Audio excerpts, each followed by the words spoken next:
এই দেশের গণতন্ত্র, বাংলাদেশের স্বাধীনতা, বাংলাদেশের মানুষের আকাঙ্ক্ষার সঙ্গে যে মানুষটির নাম অবিচ্ছেদ্য, তিনি হচ্ছেন শহীদ প্রেসিডেন্ট জিয়াউর রহমান।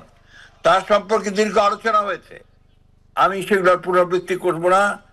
এই আলোচনা সভার সভাপতি হিসেবে আমি শুধু একটি কথা বলতে চাই, জিয়াউর রহমান সাহেবের নাম মুছে ফেলার ভয়াবহ রকম চক্রান্ত হয়েছে বারবার। এই মহান ক্ষণজন্মা পুরুষকে ভুলিয়ে দিতে চেয়েছে তার নাম মানুষের মধ্য থেকে, কিন্তু যে মানুষটি প্রতিটি মানুষের হৃদয়ে বসে আছে, যার সঙ্গে মাটি ও মানুষের সম্পর্ক, তাকে মুছে ফেলা যায় না। এ বিষয়ে একটি কথা বলেই শেষ করতে চাই। কিউবাতে প্রেসিডেন্ট ক্যাস্ট্রো যখন যুদ্ধ করছিলেন স্বাধীনতার, তখন তাকে একবার গ্রেফতার করা হয়েছিল এবং সেখানে তার সাজা হয়েছিল 14 বছর।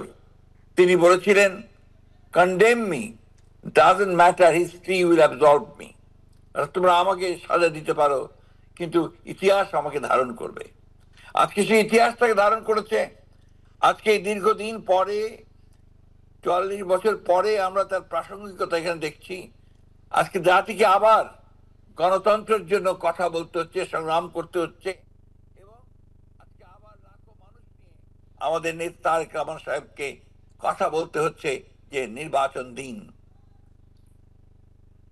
এখন একটি কথা, একটি কাজ, আমাদের জাতির মুক্তির জন্য, এই জাতিকে সত্যিকার অর্থেই শহীদ জিয়ার যে স্বপ্ন, সেই স্বপ্নকে বাস্তবায়িত করার জন্য, তার ইপ্সিত লক্ষ্যে পৌঁছে দেওয়ার জন্য সকলকে ঐক্যবদ্ধ হয়ে আমাদেরকে গণতন্ত্রে পৌঁছানোর সংগ্রামকে আরো তীব্র থেকে তীব্র করতে হবে।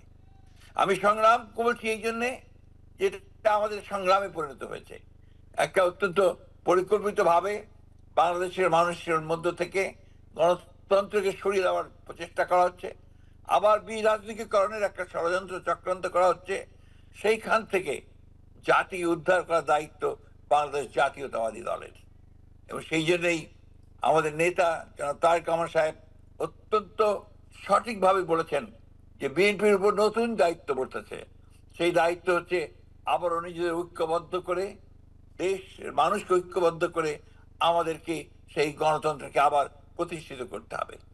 দেশনেত্রী বেগম খালেদা জিয়া সে কথাই স্পষ্ট করে বলেছেন যে আজকে সমগ্র মানুষকে ঐক্যবদ্ধ করে আমাদেরকেই এই গণতন্ত্রকে প্রতিষ্ঠিত করতে হবে।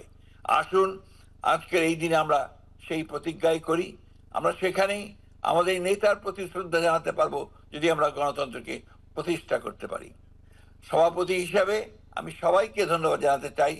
বিশেষ করে ধন্যবাদ জানাতে চাই আমাদের সকলের প্রিয় দেশনেত্রী বেগম খালেদা জিয়াকে, যে তিনি আজকে আমাদের সামনে উপস্থিত হয়ে আমাদেরকে যে নতুন অনুপ্রেরণা দিয়েছেন, নতুন শক্তি, জন্য তাকে আন্তরিকভাবে ধন্যবাদ জানাতে চাই।